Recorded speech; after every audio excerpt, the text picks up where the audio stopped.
유기성의 주 안에서 사람은 바뀐다. 제2장 너희도 서로 사랑하라.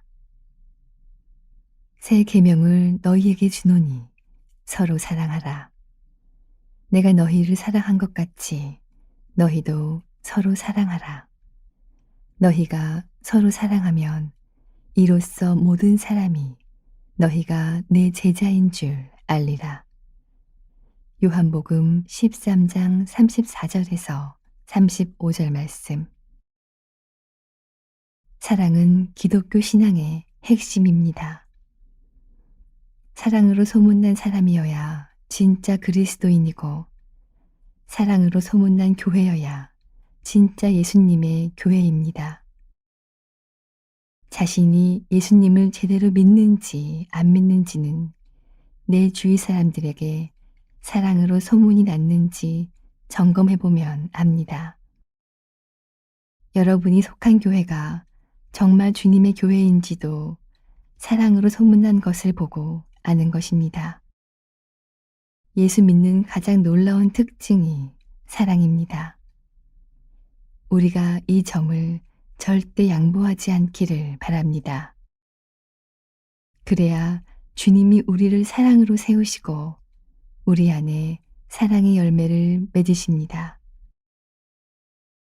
원수까지 사랑하는 사랑. 지금 사랑하고 있는 사람이 누구입니까? 아마 가족이 가장 먼저 떠오를 것입니다. 부모, 형제, 자녀, 더 나아가 조부모님을 비롯한 친인척들도 생각날 것입니다. 사랑하는 사람에게는 내가 가진 것도 기꺼이 내어줄 수 있을 것 같습니다. 특히 자녀에 대한 사랑은 그 어떤 사랑보다 큽니다. 내가 덜 먹고 못 입어도 자녀에게는 더 좋은 것, 더 많은 것을 챙겨주고 싶은 것이 부모의 마음입니다. 물론 가족 외에도 특별히 사랑하는 사람이 있습니다. 유난히 아끼는 친구, 보기만 해도 행복해지는 사람도 있습니다. 가족은 아니지만 어떤 경우에는 가족보다 더 의지하고 어떤 부탁도 들어줄 만큼 신뢰하는 사람도 있습니다. 그 밖에 가깝지는 않아도 특별히 존경하고 따르는 유명인이라든지 혹은 동경하는 사람도 있을 것입니다. 그런데 우리가 이런 사람들을 사랑한다고 해서 사랑의 열매를 맺는다고 할 수 있을까요? 우리는 착각합니다. 친구에게 헌신적인 사랑을 베풀고 내가 아는 성도의 어려움을 헤아려 도움을 주고 가족을 위해 희생하고 있으니까 하나님께서 말씀하시는 사랑을 실천하고 있다고 말입니다. 그러나 하나님께서 우리에게 원하시는 사랑은 일반적으로 세상이 말하는 사랑과는 차원이 다릅니다. 초대교회 지도자 터툴리아는 초대교인들이 여러분은 그리스도인들처럼 사랑하는 사람들을 본 일이 있습니까? 라는 말로 전도를 시작했다고 전합니다. 이것은 그리스도인의 사랑이 다른 사람들의 사랑과는 분명히 다른 점이 있음을 의미합니다. 그렇다면 어떤 차이가 있는 것일까요? 하나님께서 성령의 열매로서 우리에게 요구하시는 사랑은 원수까지 사랑하는 것입니다. 새 계명을 너희에게 주노니 서로 사랑하라. 내가 너희를 사랑한 것 같이 너희도 서로 사랑하라. 요한복음 13장 34절 말씀. 예수님은 이 말씀으로 사랑의 기준을 명확히 말씀하셨습니다. 예수님이 우리를 어떻게 사랑하셨습니까? 우리를 위해 대신 죽으셨습니다. 예수님과 우리가 어떤 관계였는데요? 원수 관계였습니다. 하나님과 우리가 죄로 인해 원수 관계였는데 예수님께서 그런 우리를 위해 십자가에 죽으셨습니다. 예수님이 그렇게 하신 것처럼 너희도 서로 사랑하라는 것입니다. 그러니까 이것은 친한 것과 다릅니다. 우리가 흔히 형제님 사랑합니다. 이렇게 인사하는 것과 다른 문제입니다. 단적으로 말해서 원수를 사랑하는 것입니다. 이것이 주님이 말씀하시는 사랑의 기준입니다. 내가 너희를 사랑한 것 같이 나는 너희에게 이르노니 너희 원수를 사랑하며 너희를 박해하는 자를 위하여 기도하라. 이같이 한즉 하늘에 계신 너희 아버지의 아들이 되리니 이는 하나님이 그 해를 악인과 선인에게 비추시며 비를 의로운 자와 불의한 자에게 내려주심이라. 마태복음 5장 44절에서 45절 말씀. 많은 성도들이 이 말씀을 두려워합니다. 자신이 없어해요. 그러나 우리가 하나님의 아들이고 딸인 것은 원수를 사랑하고 그를 위해 기도하는 것을 보고 알 수 있습니다. 만일 그렇지 않다면 우리는 절대 하나님의 아들, 딸이 아닙니다. 나중에 하나님 앞에 갔을 때 교회는 다녔지만 그런 말씀은 한 번도 들은 적이 없다고 그러시면 안 됩니다. 분명히 기억하시기 바랍니다. 그러면 어떻게 원수도 사랑할 수 있느냐는 것입니다. 이것이 참으로 중요하면서도 두려운 것입니다. 사랑할 만한 사람을 사랑하는 것은 사랑의 열매를 맺은 것이 아닙니다. 이것은 세상 사람들도 다 할 수 있는 일입니다. 지금 가슴에 손을 얹고 생각해 보십시오. 나는 과연 원수를 사랑하고 있는가? 나에게 경제적으로 큰 손실을 안겨준 누군가를 용서하고 사랑하고 있는가? 나에게 가슴 깊이 상처를 준 누군가를 용서하고 사랑하고 있는가? 나의 앞길을 막고 있는 사람을 용서하고 사랑하고 있는가?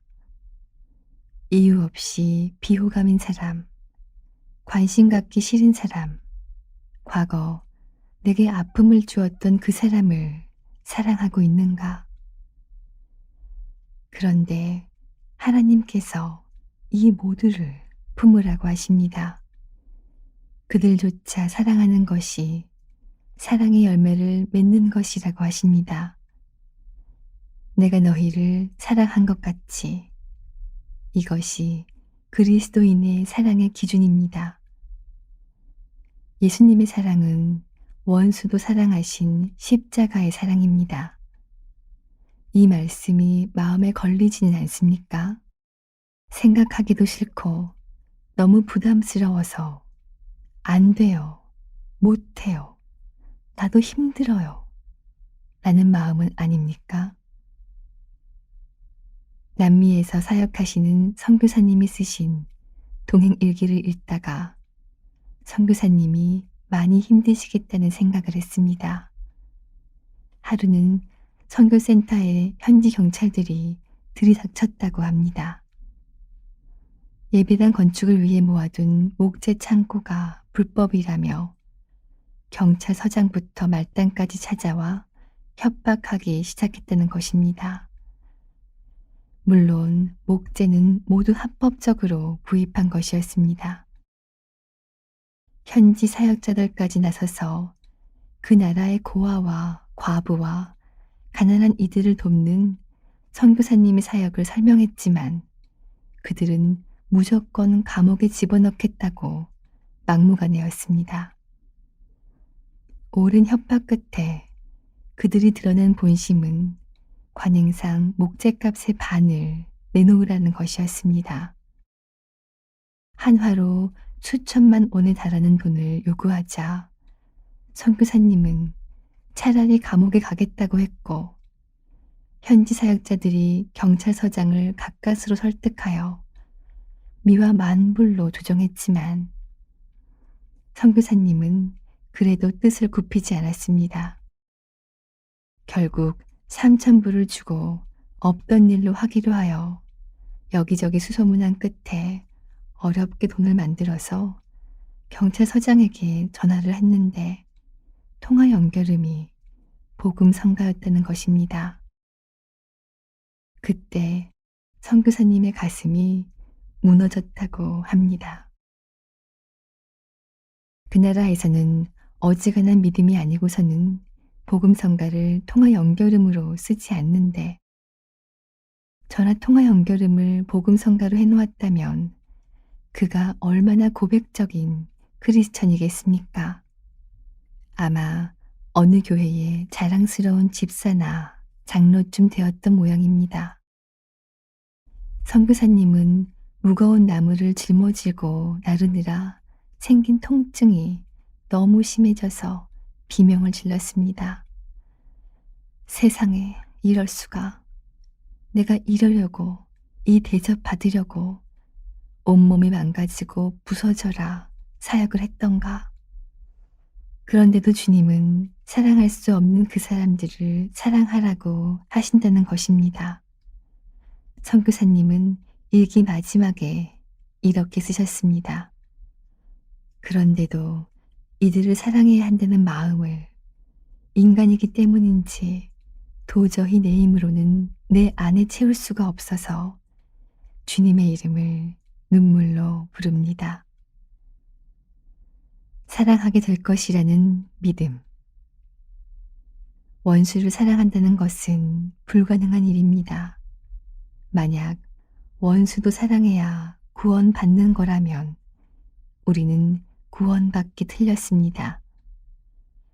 그러니까 우리가 이 사랑을 잘 알아야 됩니다. 그렇지 않으면 사랑은 아예 할 수 없는 것이라고 제쳐두고 진짜 사랑이 없는 기독교인이 됩니다. 그런데 사랑이 없는 기독교인이 제일 나쁜 사람입니다. 왜냐하면 자기도 구원받지 못하고 남도 구원받지 못하게 하기 때문입니다. 예수를 믿는다고 하면서도 율법적인 사람들이 있습니다. 사실 그들이 복음의 문을 가로막고 있는 것입니다. 예수 믿는 사람은 어떤 사람입니까? 서로 정말 사랑하는 사람입니다. 사실 복음은 듣기에 따라서 좀 독선적입니다. 예수를 믿어야만 구원받는다. 기독교 외에 다른 종교는 다 지옥 간다. 이렇게 들리기 때문입니다. 그러니까 사람들이 예수 믿는 복음을 싫어하고 핍박하는 것입니다. 그러나 우리가 명확한 복음을 전하는 동시에 우리 안에 원수도 사랑하는 사랑이 있다면 우리를 미워할 수 없습니다. 때가 되면 마음을 열고 주께 돌아옵니다.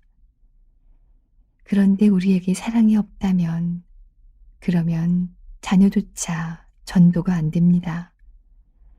엄마 아빠가 예수를 믿어도 아주 열심히 믿는 사람들이라는 것을 자녀들이 다 아는데 그 엄마 아빠에게 사랑이 없다면 그것은 자녀의 가슴에 복음의 문을 완전히 못 찌르놓는 것입니다.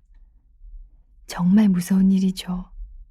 요한 사도는 우리가 서로 사랑하자 라고 말씀했습니다. 사랑하는 자들아, 우리가 서로 사랑하자.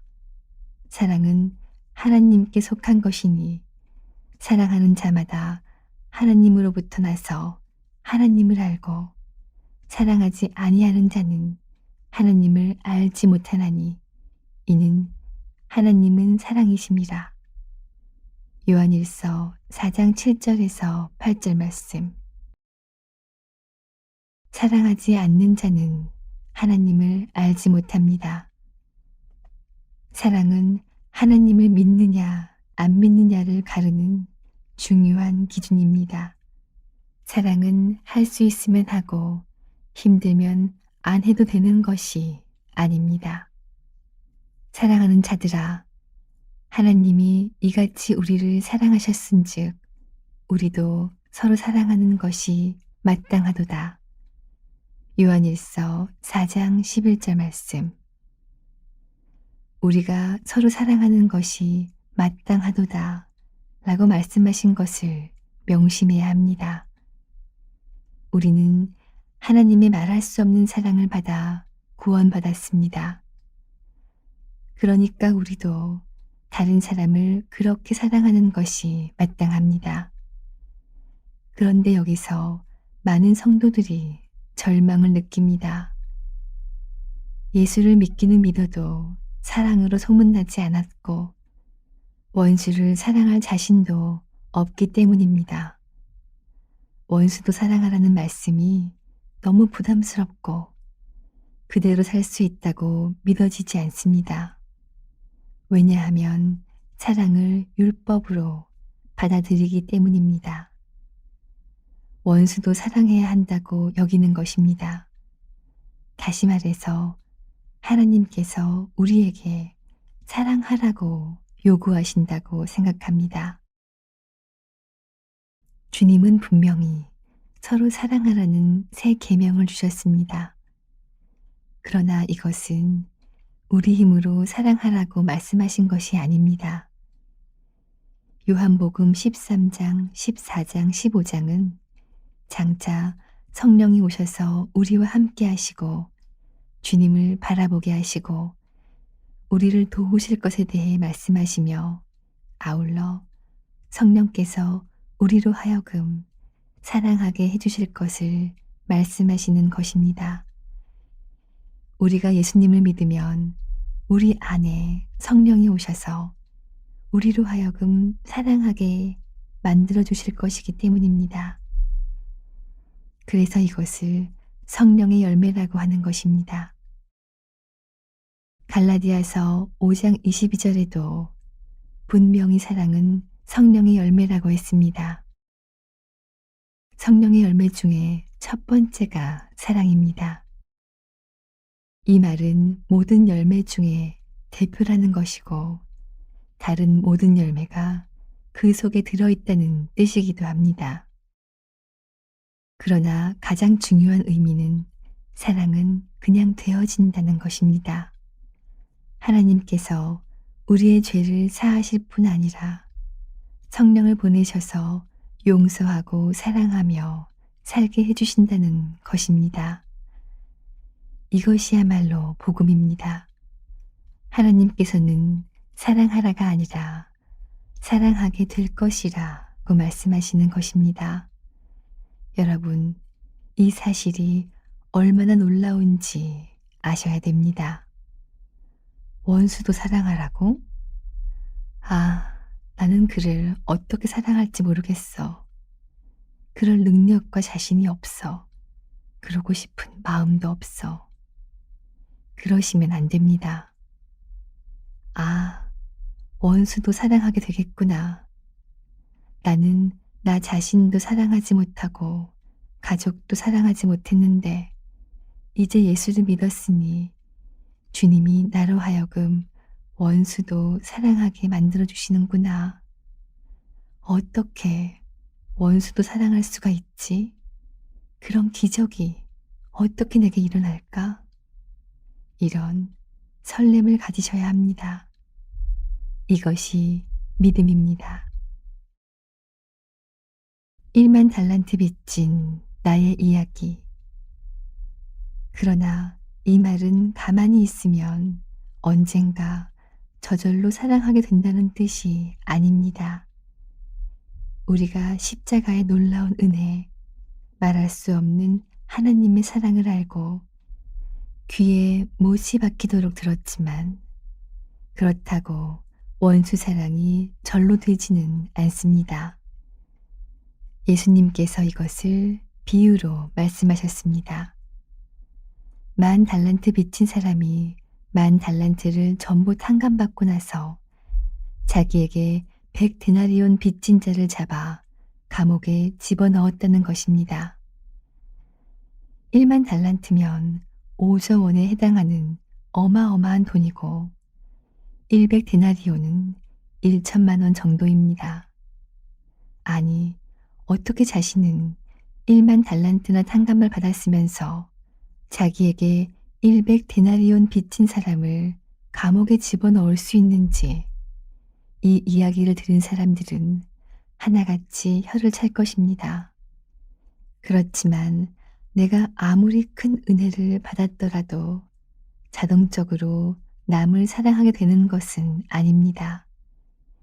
이 비유에 대하여 복음기도 신학연구소의 유영기 교수님이 우리가 이해할 수 있는 설명을 해주셨습니다. 유영기 교수님은 이 사람이 10,000달란트의 빚을 탕감받은 후 얼마의 시간이 지나서 이 일이 벌어졌는지에 대해서는 성경에 따로 언급이 없다고 지적합니다. 만약 큰 은혜를 입은 직후에 그런 일을 했다면 누가 봐도 납득하기 어려울 것입니다. 그러나 1년이 지나고 5년이 지나고 10년이 지나고 30년이 지난 후 그렇게 했다면 오랜 시간이 흐르고 마음의 감동이 다 사그라지고 나서 그랬다면 어느 정도 이해가 됩니다. 10,000달란트 빚진 자가 100데나리온 빚진 자를 감옥에 집어넣은 이 이야기는 우리 자신의 이야기입니다. 우리는 충분히 그럴 만한 사람들이기 때문입니다. 처음 십자가 복음의 은혜를 알게 되고 성령을 받았을 때 기뻐 춤을 추며 모든 사람을 사랑만 하며 살겠다고 결단했던 분들이 우리 중에 얼마나 많습니까? 그런데 그 은혜와 감동이 계속 갑니까? 교회 안에서 성도끼리 서로 싸우고 가족끼리 사랑하며 살지 못하는 모습을 보면 너무 안타깝지만 그것은 복음을 몰라서 그런 것이 아닙니다. 십자가의 은혜를 설교하는 목사도 사랑으로 살지 못하는 이 기막힌 현실을 어떻게 설명해야 할까요? 지금 우리 자신의 모습을 돌아보십시오. 처음 복음을 듣고 하나님의 놀라운 사랑을 알게 되었을 때 성령을 체험하고 하나님의 살아계심을 알게 되었을 때 어떠했습니까? 자신이 하나님의 자녀라는 것을 알고 얼마나 감사했습니까? 그때는 하나님을 위해서 자신의 모든 것을 내어놓을 수 있었습니다. 남은 인생도 하나님을 위해서 살리라 다짐했고 모든 사람을 사랑할 수 있으리라 자신했습니다. 그런데 지금 어떻습니까? 다른 사람에 대해 더 까다로워집니다. 원수도 사랑하라는 말씀이 부담스럽습니다. 사랑이라는 성령의 열매를 맺으려면 우리는 먼저 자기 방식대로 사랑하는 것을 버려야 합니다. 그 사람의 아픔이 무엇인지 아는가? 많은 사람들이 사랑한다고 말하는데 자기 방식대로 사랑합니다. 켄 가이어의 묵상하는 삶에 나오는 이야기가 있습니다. 어떤 랍비가 서재에 앉아 있는데 누가 방문을 두드렸습니다. 랍비의 제자 중 하나였습니다. 선생님, 제가 선생님을 얼마나 사랑하는지 그 말씀을 꼭 드리고 싶었습니다. 랍비는 책을 내려놓고 안경 너머로 그를 쳐다보았습니다.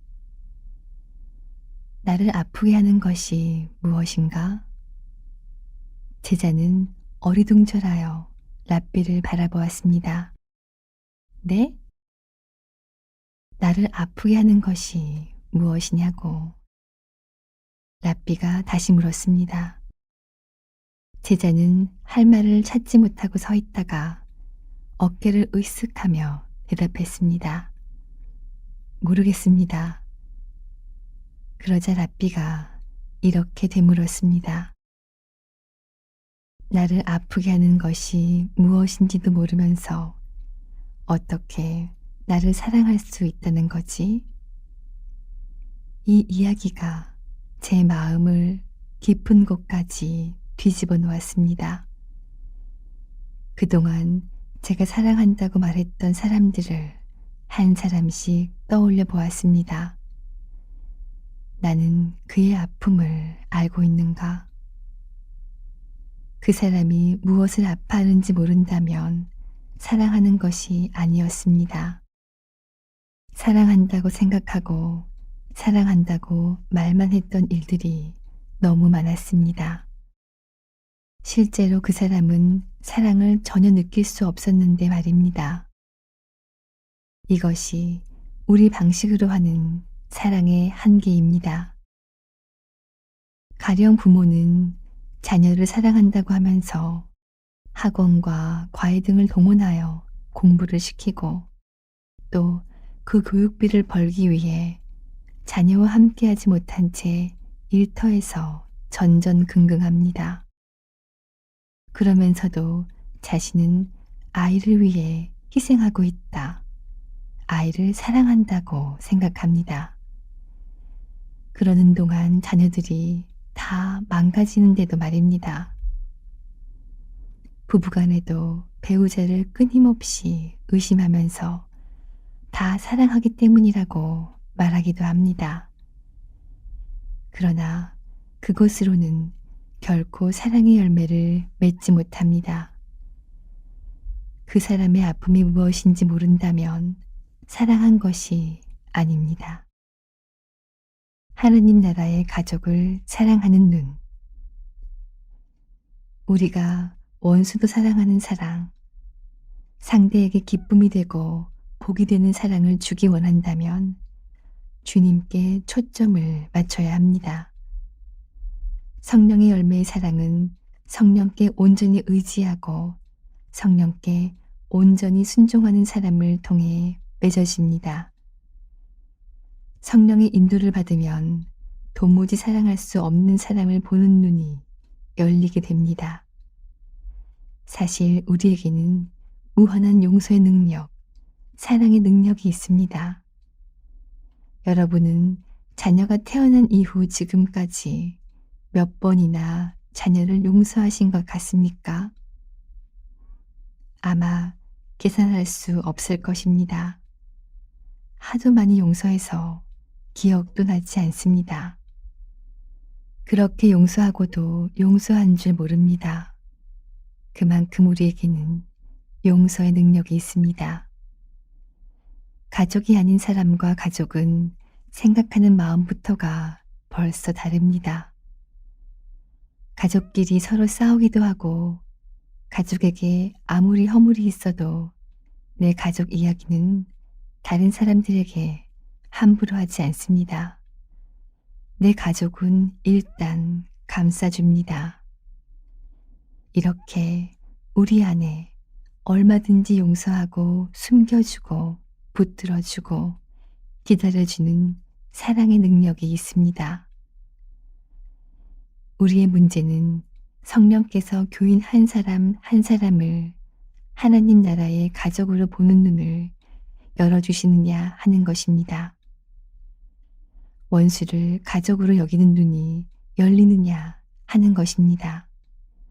손양원 목사님께서 그러셨지요. 문제는 우리에게 그 눈이 뜨이지 않았다는 것입니다. 내 아이, 내 가족을 향해 갖는 마음을 영적으로 한 가족인 교우들에게도 품게 되지는 않는 것입니다. 성령의 열매는 아주 간단합니다. 다른 사람을 보는 내 눈이 바뀌고 내 마음이 바뀌어서 그들을 품을 수 있게 되는 것. 그것이 성령께서 하시는 역할입니다. 우리가 계속 성령님을 의지하고 주님을 바라보고 살면 우리 눈이 그렇게 열립니다. 내게 선물 같은 사람. 우리는 본능적으로 매우 까다롭습니다. 내가 사랑할 수 없고 거부감이 들고 비위에 거슬리는 사람은 어떻게든 피하려고 합니다. 거리를 두고 싶어 하고 만나기 싫어합니다. 그런데 사실 내게 가시 같은 사람, 나를 힘들게 하는 사람, 진짜 원수 같은 그 사람이 하나님이 내게 보내주신 귀한 선물입니다. 우리에게 성령의 열매를 맺게 하는 도구입니다. 공개적으로 매일 페이스북에 칼럼을 쓰다 보니 무례한 사람들의 댓글이 달릴 때가 종종 있습니다. 특히 어떤 특정한 사안에 대해서 어느 때는 정말 곤욕스러울 만한 댓글이 달리기도 합니다. 그럴 때 마음이 엄청 상해요. 사람들의 비난이나 싫은 소리 듣는 것이 좋을 리 없습니다. 논리도 거칠고 태도도 무례하고 주님과 친밀함도 없어 보입니다. 그러면 나도 같은 태도로 맞받아치고 싶습니다. 나를 사랑해주는 교우들과 목회하면 되지. 왜 굳이 칼럼을 공개해서 이런 고생을 하나 싶은 마음도 일어납니다. 한 번은 이 문제를 가지고 나아가 기도하는데 하나님께서 그 일이 주는 유익에 대해 말씀해 주셨습니다. 부정적인 댓글을 다는 사람을 통하여 한 번 더 생각해 보고 내 생각이 정말 옳은지 돌아보고 그들이 왜 그런 주장을 하는지 신중히 살펴볼 수 있다는 것입니다.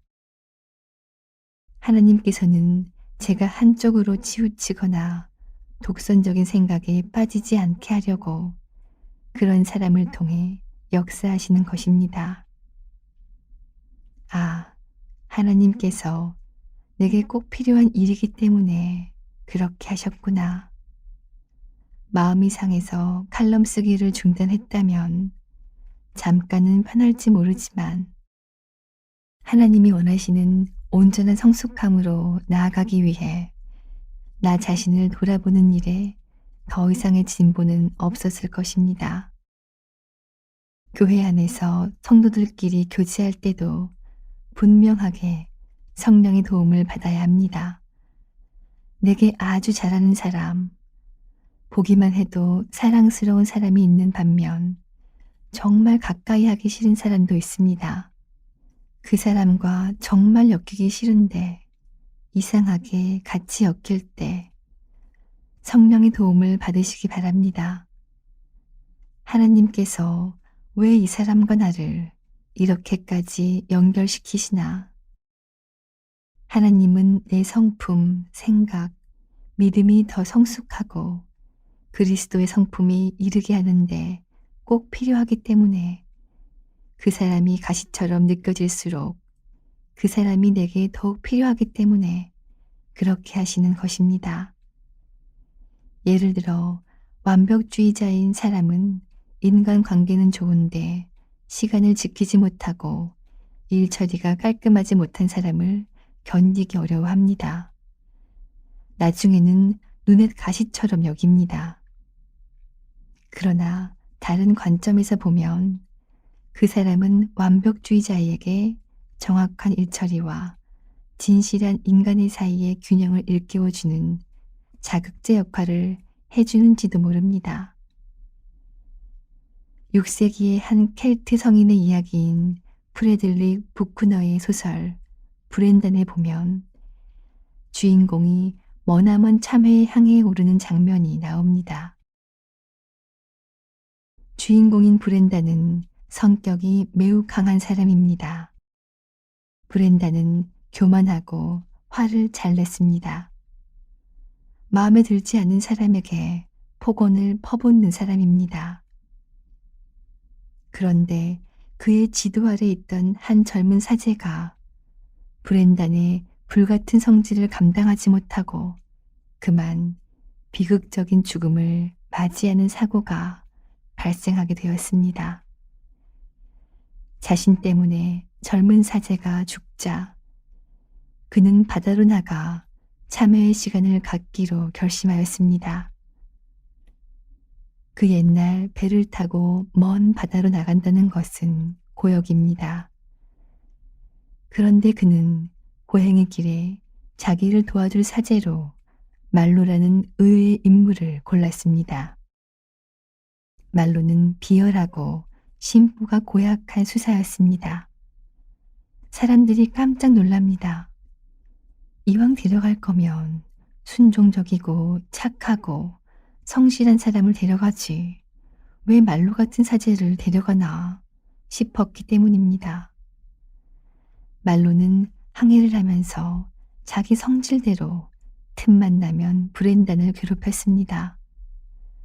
브렌단이 범한 잘못과 죄를 그의 면전에서 들춰내어 아픈 곳을 찔러댔습니다. 브렌단이 뭔가 잘못할 때마다 깔깔대고 비웃고 끊임없이 고통을 주었습니다. 그런데도 브렌단은 이 고약한 말로에게 자신의 죄를 정기적으로 고백하기로 다짐합니다. 그리고 그로부터 기도를 받았습니다. 브렌단이 왜 그렇게 했을까요? 브렌단이 항해 동반자로 말로를 택한 것이 지나친 자기 학대로 보일 수도 있습니다. 브렌단은 말로가 비위를 상하게 하고 아무리 자기를 괴롭혀도 그에 못지않게 그가 자신의 구원인 것을 알았습니다. 말로의 무자비한 가시는 교만 때문에 넘어졌던 브렌단에게 자신이 그토록 갈망하는 겸손한 마음을 기르도록 자극하는 하나의 치료약이었습니다. 그 사람 안에도 계시는 주님. 브렌단처럼 일부러 내게 가시 같은 사람을 택하지 못하더라도 우리는 하나님께서 보내주신 사람을 환영해야 합니다. 그 사람이 내 마음을 힘들게 하고 정말 사랑할 수 없을 때 싫다, 좋다, 금세 반응하지 말고 성령의 도움을 받아 그 사람을 판단해야 합니다. 하나님, 왜 내게 이 사람과 함께 있게 하셨습니까? 나는 이 사람에게 어떻게 해야 합니까? 이렇게 구하면 성령께서 깨우쳐 주십니다. 나를 가장 괴롭게 하는 사람이 나에게 가장 많은 것을 가르쳐 줄 수 있습니다. 이것을 깨닫는다면 교회 공동체가 놀랍게 달라집니다. 우리와 한자리에 앉아 예배드리는 사람들이 종종 우리의 심기를 건드리기도 합니다. 주일 아침마다 어린이부 설교 시간을 망쳐놓는 버릇없는 아이가 있습니다. 어찌나 말을 안 듣든지 성경을 가르칠 수가 없습니다. 다른 아이들은 모두 기쁘게 찬송을 부르는데 죽을 상을 하고 있는 10대도 있습니다. 그러면 정말 때려주고 싶어요. 그래도 잘했다, 사랑한다 하고 끌어안아 줍니다. 혼자서 쉬지 않고 떠들어대는 사람도 있습니다. 다른 사람이 말하면 잔소리가 많다고 하면서 혼자서 말을 다 합니다. 사실 교회 안에서 우리 속을 뒤집어 놓는 사람이 한둘이 아닙니다. 우리는 모두 이런 사람들을 알고 있습니다. 그런데 정말 알아야 할 것은 그 사람 안에도 주님이 계신다는 것입니다. 주님은 그 사람을 겪으시고 견디시고 그 사람을 사랑해서 그의 안에 오셔서 하나님이 기뻐하시는 사람으로 세워가십니다. 우리는 그와 함께 하시며 그를 인도하시는 예수님을 보아야 합니다. 그때 그 사람에 대한 우리의 시각이 근본적으로 달라질 것입니다. 싸움꾼, 고집불통, 무둔한 사람, 참견 잘하는 사람, 비판적인 사람, 속 좁은 사람, 상처와 죄로 구제불능인 우리, 여러분과 저, 이렇게 모두 예수님과 함께 살아가고 있습니다. 우리가 이 눈이 진짜 뜨이고 나면 그 사람이 가진 어떤 연약한 문제에도 내가 반응할 수 없습니다. 주님이 그 사람 속에서 그를 세워가고 계신데 어떻게 내가 그 사람이 싫다, 잘못한다라고 말할 수 있겠습니까? 성령께서는 예수님을 바라보는 눈을 열어주십니다. 그래서 우리가 뒤집어지는 것입니다. 그러므로 우리는 완벽한 교회 공동체를 요구하기보다 마음에 들지 않는 사람을 만날 때 주님을 바라보아야 합니다. 내가 그 사람을 통해 무엇을 배우기 원하시는지 구해야 합니다. 그의 안에 임하셔서 그를 세워가시는 주 예수님을 믿어야 합니다. 율법적인 사랑의 한계. 사랑이 식는 것은 율법의 굴레를 벗어나지 못했기 때문입니다. 우리는 명령을 수행하듯이 사랑하려고 합니다. 용서해야 한다, 사랑해야 한다라고 되뇌며 이것을 잘 지켜야 하나님께 인정받으리라 생각합니다. 그런데 그것은 분명 율법입니다. 물론 사랑하라는 하나님의 명령을 지켜야 한다는 것이 옳은 말 같기는 하지만 스스로 그 명령을 온전히 지킬 수 없다는 것을 알아야 합니다. 우리의 타락한 본성이 철저히 이기적이기 때문입니다. 용서하고 사랑하는 것조차 우리는 자기 만족과 자기 의를 위해 할 때가 많습니다. 그러므로 율법을 지키듯 사랑하려고 하면 또다시 좌절을 경험할 수밖에 없습니다. 원수도 사랑하라는 말씀을 억지로 지키려고 해보십시오. 처음에는 억지로 실천할 수 있습니다. 그러나 예상치 못한 상황에서는 또 쓰러지고 말 것입니다.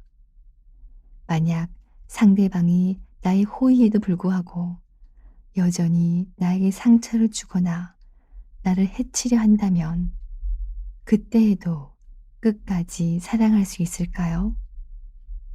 내 힘으로 하는 것, 율법적으로 사랑하려고 한다면 분명 한계를 경험하게 될 것입니다. 사실 원수를 사랑하는 것은 아무나 실천할 수 있는 것이 아닙니다. 그런데 그렇게 어려운 사랑을 내 힘과 노력만으로 이루었다고 해보십시오. 원수를 기꺼이 용서하고 사랑했다고 합시다. 아마 그 사랑을 실천한 자신에 대해 나도 모르게 뿌듯하고 자랑스러운 마음을 갖게 될 것입니다. 그렇다면 이런 마음의 문제는 무엇입니까? 자신이 노력해서 원수를 사랑할 수만 있다면 괜찮지 않을까요? 문제는 그 후에 있습니다. 자신의 노력으로 원수를 사랑하고 용서하게 된다면 우리는 그렇게 하지 않는 사람들을 쉽게 판단하고 정죄하게 됩니다. 좀 더 노력해봐요. 왜 더 사랑하지 못하죠? 이 마음은 곧 교만으로 이어지고 판단으로 변질되어 버릴 것입니다. 즉, 내 힘으로 이루려는 사랑은 오히려 화가 되고 하나님이 원하시는 진정한 사랑의 열매를 맺지 못하게 하는 원인이 될 수 있다는 것입니다. 우리가 할 일은 나는 죽었습니다. 라고 고백하며 주 예수님을 바라보기만 하는 것입니다. 내가 그리스도와 함께 십자가에 못 박혔나니 그런즉 이제는 내가 사는 것이 아니요 오직 내 안에 그리스도께서 사시는 것이라. 이제 내가 육체 가운데 사는 것은 나를 사랑하사 나를 위하여 자기 자신을 버리신 하나님의 아들을 믿는 믿음 안에서 사는 것이라. 갈라디아서 2장 20절 말씀. 도저히 사랑이 안 될 때 내가 어떻게 원수를 사랑한다는 말인가 하고 좌절할 만합니다. 그렇지만 그럴 때 주님이 나와 한 몸이 되셨음을 믿어야 합니다. 혈루증 앓던 여인이 예수님께 손을 대니 예수님이 부정하게 되었습니까? 혈루증이 치유되었습니까? 우리가 죄인인데 예수님이 우리 안에 오시어 우리와 한 몸, 한 생명이 되셨다면 예수님이 더러워집니까? 우리가 깨끗해집니까? 우리가 예수님 안에 거하고 항상 주님을 바라보면 우리를 통하여 주님의 사랑이 흘러가게 되는 것입니다. 주께서 우리를 통해 원수 같은 자도 사랑하십니다. 사랑이 되어지는 역사. 예수님께서 우리 마음에 계심을 정말 믿고 예수님을 바라보며 살면 사랑의 열매가 맺어집니다. 사랑해야 한다가 아니라 사랑하게 된다입니다. 나의 사랑이 아닌 예수님의 사랑으로 사랑하게 되어지는 것입니다. 그러니까 노력하는데도 사랑을 실천하기 어렵다고 하시는 분들은 안심하시기 바랍니다. 사랑은 성령님의 역사입니다. 그 성령께서 온전히 일하실 수 있도록 우리가 먼저 성령님을 인격적으로 알아야 하고 순종해야 합니다. 그 인도하심을 따라야 합니다. 용서받은 것을 인식하는 것만 가지고는 사랑의 열매를 바로 맺을 수 없습니다. 내가 성령님을 따라 살 때 비로소 맺어지는 첫 번째 열매가 사랑입니다. 이처럼 성령의 이끄심을 따르면 사랑이 되어지는 역사가 일어납니다. 내 힘으로도 안 되던 그 사랑의 실천이 너무나 자연스럽게 일어납니다. 인도에서 사역하고 있는 선교사님 한 분이 다음과 같이 고백했습니다. 선교사로 인도에 가려면 어쩐지 굳은 결단, 비장한 각오를 하지 않으면 안 될 것 같은 마음이 생겼습니다. 그러나 제 자신을 보면 나약하고 준비가 안 된 것 같아 무작정 강하게 해주세요. 주님, 강하게요. 하다가 문득 주님, 강한 것이 무엇인가요? 라고 묻고 싶어졌습니다. 저를 불쌍히 여기신 주님이 아가서의 말씀을 생각나게 해주셨습니다. 사랑은 죽음같이 강하고 진정한 강함은 바로 사랑이라는 것을 깨달았습니다. 그리고 그 사랑은 내 안에 계신 예수 그리스도 그분인 것을 깨달으며 제 마음이 너무나 평안해졌습니다. 행복해졌습니다. 담대히 선교사의 길을 갈 수 있도록 강하게 해주시기를 구할 때 강함이 사랑이며 예수님 그분이 사랑이시고 그 예수님이 지금 내 안에 계시기 때문에 그러면 충분하다고 하시는 고백을 듣고 깊은 인상을 받았습니다. 작은 열매에도 감사하시기 바랍니다. 용서하라는 마음, 사랑하라는 마음이 아주 작고 희미하기는 해도 마음속에 분명히 역사하고 있다면 그것이 아무리 작고 희미하게 느껴지더라도 예수님의 마음은 예수님의 마음입니다. 이제 내 안에 원수도 사랑하는 역사, 그 사랑이 되어지는 역사가 일어나겠구나. 이것을 믿어야 합니다. 우리가 힘쓸 일은 24시간 예수님을 바라보는 것입니다. 정직하게 예수 동행 일기를 써보시기 바랍니다. 그리고 나누어 보십시오. 서로 도와야 합니다. 그러면 성령의 열매가 맺히게 됩니다. 이미 여러분은 사랑으로 소문날 사람입니다. 사랑 그 자체이신 예수님이 여러분 안에 계시기 때문입니다. 성령께서 계속 그 예수님을 바라보게 하고 계십니다. 사랑하라. 원수도 사랑하라. 이것은 실제로 그렇게 해 주시겠다는 약속입니다. 너 나만 바라봐. 내가 너와 함께 있는 것을 정말 믿어. 너 나만 의지하고 나에게만 순종해봐. 그러면 원수도 사랑하게 되는 거야. 그런 열매가 너에게 맺히게 될 거야. 진짜 기적 중에 기적이 일어나게 될 거야. 할렐루야. 아멘입니다. 내게 상처를 준 사람, 원수처럼 여겨지는 사람도 사랑하게 하옵소서.